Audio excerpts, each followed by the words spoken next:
말씀의 제목은 일상의 영성입니다. 일상의 영성. 하나님의 임재 연습이라고 하는 책을 쓴 로렌스 형제라는 분이 있습니다. 어떤 두 형제를 의미하는 것은 아니고요. 이분을 부를 때 로렌스 형제라고 하는 칭호를 씁니다. 니콜라 에르망이라고 하는 이름으로 프랑스의 한 시골 마을에서 태어난 그는 젊은 시절 30년 전쟁에 참전했다가 큰 부상을 얻게 되고 또 장애를 갖게 되었습니다. 훗날 회계사 사무실에 취직해서 일을 하게 되셨는데요. 일을 워낙에 못해서 모든 걸 엉망진창으로 만드는 얼치기라고 하는 그러한 별명을 얻게 되었다고 합니다. 여러모로 참 허술하고 참 부족한 그런 사람이었던 것 같습니다. 그런 그가 50세의 나이에 이제 수도원에 들어가게 되는데요. 어떤 신학을 공부해서 정식적인 수도사가 된 것이 아니고 이 수도원에서 여러 가지 어떤 잡일 이런 것들을 도우면서 형제의 지위로 그렇게 수도원 주방에서 일을 하게 되었다고 합니다. 비록 정신 수도사의 그런 신분은 아니었지만 그는 예배당이 아니라 주방에서 자신의 일터에서 일을 하면서 하나님의 임재를 경험하고 또 그곳에서 요리를 하고 또 설거지를 하면서 하나님의 그런 임재와 또 하나님의 그런 손길을 경험하게 되었다라고 하는 것이죠. 그래서 그는 그간의 어떤 일상의 영성을 담아 하나님의 임재 연습이라고 하는 이런 걸작이 나오게 되었던 것입니다. 여러분들, 우리의 신앙은요, 교회 안에서 또 예배당 안에서만 머물러서는 안 됩니다. 교회 안에서 예배를 드림으로 하나님의 임재와 동행을 경험하듯이 우리가 거하는 삶의 현장, 우리가 요리를 하는 그 순간, 우리가 설거지를 하는 그 순간에도 우리는 하나님을 경험할 수 있고 또 그 가운데에서도 우리는 그리스도인으로서의 참된 영성을 경험할 수 있어야 한다라고 하는 것입니다. 하나님이 이스라엘 백성들에게 주신 십계명 그리고 이 여러 규례들을 살펴보면 단지 성막에서 하나님 앞에 제사를 어떻게 드려야 하는가 그것에 대해서만 이야기하고 있지 않다라고 하는 것입니다. 이스라엘 백성들의 삶의 현장, 이스라엘 백성들이 삶의 현장 속에서 이웃들과 어떻게 호흡하며 또한 그 이웃들과 어떠한 관계 속에서 살아야 하는가 그것에 대한 이야기들이 굉장히 비중 있게 다루어지고 있다라고 하는 사실을 우리가 신명기의 말씀을 통해서 살펴볼 수 있다라고 하는 것이죠. 오늘 새벽에는 이 본문의 내용들을 중심으로 해서 하나님이 우리에게 원하시는 일상의 영성, 우리의 삶의 현장에서 우리의 이웃들과 우리는 과연 어떠한 모습으로 어떠한 관계 속에서 일상의 영성을 경험해 나아가야 할까? 그 첫 번째로 이웃을 위해 선을 행할 줄 알면서도 하지 않는 것이 바로 죄라고 하는 생각을 가져야 한다고 하는 것입니다. 이웃을 위해 선을 행할 줄 알면서도 하지 않는 것, 그것이 바로 죄라고 하는 인식을 가져야 합니다. 오늘 보면 1절부터 4절까지의 내용은 이웃과 관련된 내용을 다루고 있습니다. 그런데 이 부분에서 가장 많이 반복되고 있는 구절이 있어요. 1절에서 4절까지 가장 많이 반복되고 있는 구절이 무엇입니까? 바로 못 본 채 하지 말고입니다. 못 본 채 하지 말고. 이 구절의 원어를 쭉 살펴보면 그래서 이 원어적인 어떤 성격을 담아서 제가 다시 한번 의역을 해볼게요. 내가 본다면 그것을 숨기지 말라. 이것입니다. 내가 그것을 본다면 스스로 숨기지 말라. 뭘 스스로 숨기지 말라는 것입니까? 1절부터 4절까지의 내용들을 한번 볼까요? 1절입니다. 내 형제의 소나 양이 길 잃는 것을 보거든 못 본 채 하지 말고 너는 반드시 그것들을 끌어다가 내 형제에게 돌릴 것이요. 이것을 바꿔 말하면 이웃의 소나 양이 길 잃는 것을 본다면 그것을 숨기지 말고 그것들을 다시 형제들에게 돌려주라 라고 하는 것입니다. 3절도 마찬가지예요. 나귀라도 그리하고 의복이라도 그리하고 형제가 잃어버린 어떤 것이든지 내가 얻거든 다 그리하고 못 본 채 하지 말 것이며 짐승뿐만 아니라 이웃의 소유물, 의복과 같은 이웃의 잃어버린 소유물을 발견한다면 그것을 숨기지 말고 그것을 돌려주어야 한다라고 하는 것입니다. 4절에서도 마찬가지입니다. 이웃의 나귀나 소가 길에 넘어진 것을 본다면 그것을 못 본 척 숨기지 말고 이웃을 도와 그 짐승들을 다시 일으켜 세워주라고 하는 것이죠. 이웃의 잃어버린 소유물을 발견하였는데 그것을 마치 자신의 것으로 삼고 이웃에게는 자신은 아무것도 보지 못한 척 그렇게 하는 것은 당연히 죄입니다. 그것은 우리가 당연히 죄라고 생각을 하죠. 그러나 설령 그것을 자신의 것으로 삼지 않았어도 이웃에게 잃어버린 소유물을 발견했다라고 하는 사실을 스스로 숨기거나 또한 모른 척하는 것, 그것을 훔친 것과 똑같은 하나님 앞에 큰 죄라고 하는 사실입니다. 마땅히 하지 말아야 할 것을 하는 것도 죄이고 마땅히 그리스도인으로서 감당해야 하고 스스로 해야 함에도 불구하고 하지 않는 것, 그것도 죄라고 하는 것입니다. 우리가 일상의 영성을 기억하며 실천해야 할 첫 번째는요, 바로 이웃을 위해 어떤 것이 선인 줄 알면서도 그것을 하지 않는 것을 우리 스스로 멈추는 것입니다. 우리의 어떤 행위가 이웃에게 득이 된다면 적극적으로 그것을 행할 수 있어야 한다고 하는 것입니다. 하나님은 우리에게 보다 더 적극적인 사랑의 실천을 요구하고 계시기 때문이죠. 이웃을 위한 선이 무엇인지 아는 만큼, 무엇이 이웃에게 선이 되는지 아는 만큼, 그것을 본 만큼, 그것을 깨달은 만큼 스스로 자기 자신을 숨기지 말고 그것을 실천해야 한다고 하는 것입니다. 마태복음 25장 31절에서 46절까지의 말씀을 보시면요, 그 유명한 양과 염소의 비유가 나옵니다. 인자가 자기 영광으로 영광의 보좌에 앉고 모든 민족을 심판을 하시게 되었어요. 그때 인자의 오른편에는 양을, 그리고 인자의 왼편에는 염소를 두고 모든 민족들을 가릅니다. 양과 같이 인자의 오른편에 있는 자들에게 인자는 이렇게 말씀하십니다. 내 아버지께 복받을 자들이여, 나와 창세로부터 너희를 위하여 예비된 나라를 상속받으라. 그들이 그렇게 아버지의 나라를 상속받게 된 이유에 대해서 이제 설명을 해 주십니다. 그것은 무엇일까요? 바로 그들이 이웃을 위한 선이 무엇인지 아는 만큼 그것을 실천했기 때문입니다. 그들은 이웃이 줄일 때에 외면하지 않았고 먹을 것을 주었으며 병들었을 때에는 그들을 돌봐 주었습니다. 옥에 갇혔을 때에는 잘 지내는지 와서 살펴보았다라고 하는 것이죠. 인자는 그들이 이웃에게 한 그 모든 선한 행위를 자기 자신에게 한 것이라고 이야기합니다. 반대로 염소의 편의 선자들은 그들이 이미 무엇이 선인지 알고 있음에도 불구하고 그것을 적극적으로 실천하지 않았던, 모른 척하고 스스로 자신을 숨겼던 그러한 자들은 염소의 편에서 하나님의 심판을 받게 되었다라고 하는 사실이죠. 내가 아는 만큼, 내가 그리스도인으로서 무엇이 선이고 하나님이 나에게 원하시는 것이 무엇인지 알면서도 예배당 바깥에서의 우리의 삶의 모습이 적극적으로 그 선을 실천하는 데 나아가지 않는다면 여러분, 우리는 하나님 앞에 온전하지 못한 모습으로 살아갈 수밖에 없는 것입니다. 저에게는 사촌 동생이 하나 있었습니다. 그런데 그 친구가 아주 젊은 나이에 세상을 떠났어요. 근유감으로 세상을 떠났습니다.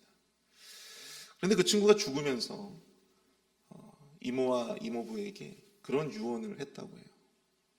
절대 교회에 나가지 말라고. 정말 안타까웠습니다. 왜 그 어린 친구가 그런 끔찍한 유언을 하고 세상을 떠났을까? 지금도 이모부와 이모는 교회에 다니지 않으세요. 조카가 목사인데도 이모와 이모부는 아들의 유언을 따라서 교회를 나가지 않고 계십니다. 왜 그런 그 끔찍한 유언을 했는지 알아보니까 이모와 이모부가 이제 금은방 사업을 하세요. 그런데 손님들 중에 유독 이 교회 다닌다고 하는 사람들이 그렇게 그 가게에서 진상짓을 많이 했다고 하더라고요.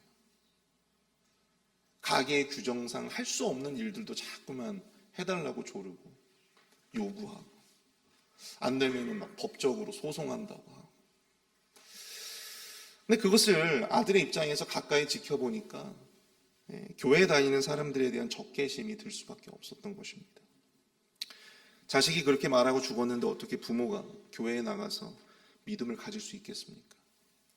너무나 안타까운 일이죠. 과연 그 가게에서 그렇게 진상짓을 했던 그리스도인들은 예배당 밖에서 자신의 모습이 어떠한 모습인지, 또 자신이 그 예배당 바깥에서 어떠한 삶으로, 어떠한 모습으로 살아야 하는지 과연 몰랐을까요?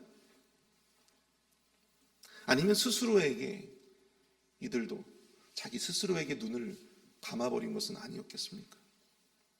사랑하는 성도 여러분, 야고보서 4장 17절을 보시면요, 그러므로 사람이 선을 행할 줄 알고도 행하지 아니하면 죄니라, 그렇게 말씀하고 있습니다. 우리는 그저 수동적으로 이웃을 향한 사랑의 실천을 생각하고 있지는 않습니까? 내가 누군가에게 피해만 주지 않으면 그뿐이다. 이웃에게 피해만 주지 않으면 과연 그뿐일까요? 이웃을 배려하는 것이 무엇인지 알면서도 그것을 배려하지 않는 것, 무엇이 이웃을 위한 것인지 알면서도 그것을 스스로 숨기고 방관하는 것, 하나님께 똑같은 죄가 됨을 우리는 이 말씀을 통해서 기억해야 될 줄로 믿습니다. 이웃을 위해 무언가 거창한 것을, 여러분, 이웃을 위해 뭔가 거창한 일을, 엄청나게 좋은 일을 하려고 노력하지 마십시오. 차라리 그러기보다 내가 아는 만큼 그들에게 내가 할 수 있는 것을 실천하는 것, 그것이 과연 우리가 따라가야 할 일상의 영성이 아닐까 생각해 봅니다. 두 번째로 우리가 생각해 봐야 할 일상의 영성, 두 번째는 하나님이 정한 질서를 인위적으로 바꾸는 것이 바로 죄라고 하는 것을 깨달아야 한다고 하는 것입니다. 하나님이 정한 질서를 인위적으로 바꾸는 것이 바로 죄이다. 오늘 본문 5절 말씀을 보시면요, 여자는 남자의 의복을 입지 말 것이요 남자는 여자의 의복을 입지 말 것이라. 이같이 하는 자는 내 하나님 여호와께 가증한 자니라. 여러분, 하나님은 창조의 때에 남자와 여자를 구별하셨습니다. 그리고 서로를 분명하게 구별하시고 서로의 역할을 정하셨어요. 여자가 여자의 의복을 입고 또한 남자가 남자의 의복을 입는 것은 하나님이 정하신 순리이며 질서입니다. 그러나 그것을 인간이 임의적으로 바꾸어 입는 것이 오늘 성경에서는 하나님께 그러한 자가 가증한 자라고 이야기를 하고 있다고 하는 것입니다. 아니 요즘 세대, 요즘 젊은 사람들 유니섹스 시대이고 또 옷 좀 바꿔 입는다고 뭐가 그렇게 가증한 일이 될까? 뭐가 그렇게 심각하게 이렇게 이야기를 할까? 그렇게 생각하시는 분들이 있을지 모르겠습니다. 그러나 이렇게 옷을 구별 없이 입는 것은 남녀가 가진 성의 구분을 스스로 부인하는 것으로 하나님의 창조 질서를 파괴하는 행동이기에 우리는 하나님은 이를 가증한 죄라고 이야기하는 것이죠. 뿐만 아니라 어미새와 또한 새끼를 한꺼번에 잡지 말라고 하십니다. 또한 포도원에 두 개의 다른 종자를 섞어서 뿌리지 말라고 하세요. 그리고 소와 나귀를 함께 밭갈지 못하게 하고 양털과 배실을 섞어 짠 옷을 입지 말게 하셨습니다. 여러분, 이 모든 규례가요, 사실 하나님이 정하신 규례였어요. 하나님이 정하신 질서였습니다. 근데 이러한 질서가 사람들에 의해서 인위적으로 바뀌어지는 것을 하나님께서는 인정하지 않으셨다고 하는 사실이에요. 아니, 이런 것들을 하는 것을, 아니 무슨 이 시를 갖다 쓰든 저 시를 갖다 쓰든 그것이 뭐가 그렇게 대단한 일인가? 우리는 그렇게 생각할 수 있겠지만 이러한 규례들은 실제적으로 그것이 인간에게, 이스라엘 백성들에게 득이 되지 아니하고 해가 되기 때문에 하나님께서 금하신 것이었습니다. 어미새를 잡으면 여러분 어떤 일이 벌어지겠습니까? 어미새를 잡게 되면 더 이상 새끼를 낳을 수가 없잖아요. 종족 번식의 위험을 가져올 수가 있었습니다. 그래서 잡지 말라고 하는 거예요. 두 종자를 섞어 뿌리지 말라는 것, 이것은요 당시에 애굽에서 있었던, 애굽에서 배워왔던 그 농사의 방법이었어요. 근데 여러분, 약속의 땅으로 들어가면 그 약속의 땅에 맞는 새로운 농사법으로 농사를 해야 되지 않겠습니까? 그래서 하나님께서는 그것을 금하신 거예요. 약속의 땅에는 약속의 땅에 맞는 농법으로 농사를 지어야 했기 때문에. 또한 소와 나귀를 함께 밭갈지 못하게 하는 것. 상대적으로 여러분들 소와 나귀 가운데 누가 더 힘이 세겠습니까? 당연히 소가 세겠죠. 근데 힘이 약한 이 나귀에게 이 소와 함께 밭을 가는 것 자체가 굉장히 큰 학대였기 때문이에요. 또한 양털과 배실을 섞어 짠 옷을 입지 말라는 것도 애굽의 순수하지 못한 이 풍습을 따르고 있었던 것을 하지 못하게 하신 것이었습니다. 이러한 규례를 주신 것은 하나님이 정한 질서와 규례를 사람의 본의로, 나의 어떤 임의적인 생각으로 그것을 바꾸거나 또한 되돌리지 말아야 한다라고 하는 것을 하나님께서는 이러한 규례들을 가지고 말씀해 주시고 계신 것이죠. 우리 안의 죄성은 끊임없이 하나님이 정하신 그 거룩한 질서를 자꾸만 자신의 본의대로 바꾸어 생각하고 또 바꾸려고 하는 그런 모습들이 분명히 있습니다. 하나님은 그것을 분명히 죄라고 규정하시고 있는 것이죠. 여러분들, 공동체가 문란해지고 또 혼미해지는 것을 판단하는 기준이 뭔지 아십니까? 공동체가 문란해지고 또 혼미해지는 기준이 뭔지 아세요? 바로 무질서함입니다. 무질서함. 마치 이 사사기 시대에 하나님이 왕으로 그들을 통치하고 계셨음에도 불구하고 자신의 뜻에 옳은 대로 행동하고자 하는 그러한 영적인 혼미함, 그러한 혼미함의 영이 강하게 역사하는 공동체는요, 어김없이 무질서한 모습들이 여러 곳에서 나타나게 된다는 사실입니다. 그리고 그 질서를 세우고자 하는 그 모든 시도들을 방해한다는 것이죠. 하나님이 정하신 질서가 엄연히 있음에도 불구하고 스스로 세운 그 질서를 앞세우는 자들이 마치 그것이 옳고 의로운 것인 것처럼 역으로 부당하다 주장하는 것입니다. 죄가 이 땅에 들어온 것을 여러분들 기억하십니까?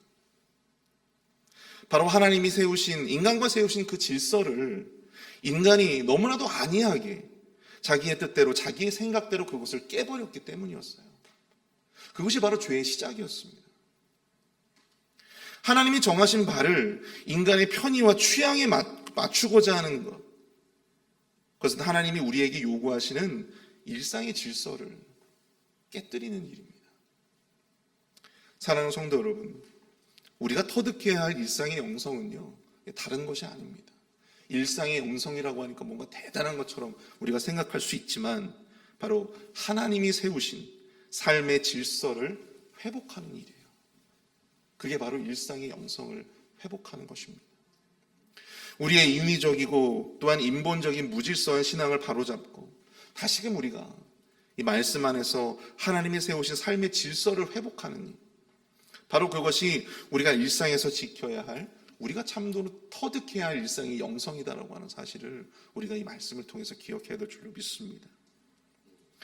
여러분, 일주일에 한 번 우리가 예배당에 나와서 예배 드리는 것도 참 귀한 일이죠. 근데 여러분들 주변을 둘러보시면 이 시간에 이렇게 예배 드리는 우리의 모습은 모두가 다 천사와 같은 모습이에요. 모두가 다 경건한 모습처럼 보입니다. 근데 예배당 바깥을 나가면 우리가 어떠한 모습으로 돌변할는지 알 수 없다라고 하는 사실이에요.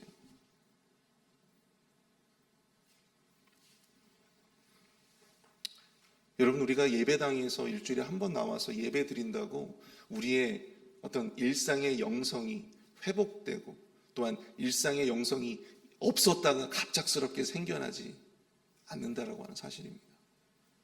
반복되어지는 우리의 삶 속에서, 반복되어지는 우리의 일상의 경험 속에서 하나님을 만나고 또 그 안에서 우리 그리스도인으로서의 삶의 모범을 지키는 모습이 계속 되어져야 비로소 우리가 터득해야 일상의 영성을 터득해 나갈 수 있다는 사실입니다. 아무쪼록 우리 안에 일상의 영성이 회복되는 그런 은혜가 있게 되시기를 축복합니다. 예배당 안에 우리에게 깊은 영성의 은혜를 주시는 그 하나님을 우리의 삶의 현장, 직장과 또한 가정과 또한 학교, 우리가 머무는 그 자리에서 또한 만나시고 경험하시는 저와 여러분들이 될 수 있기를 축복합니다. 우리 다 함께 오늘 말씀을 생각하면서 합심해서 함께 기도하길 원합니다. 그리스도인으로 살면서 마땅히 그리스도인이 어떻게 살아야 하는지, 또는 어떻게 의롭게 바르게 행동해야 하는지 알고 있음에도 불구하고 우리가 우리 스스로에게 눈 감고 못 본 척, 모른 척하며 살아온 우리의 그러한 삶을 회개하며 예배당 밖에서의 나의 삶, 이웃과의 관계 속에서 또한 공동체의 질서 가운데 일상의 영성을 회복할 수 있는 은혜가 있게 하여 달라고 이 시간 함께 기도로 나아가도록 하겠습니다. 함께 기도합니다.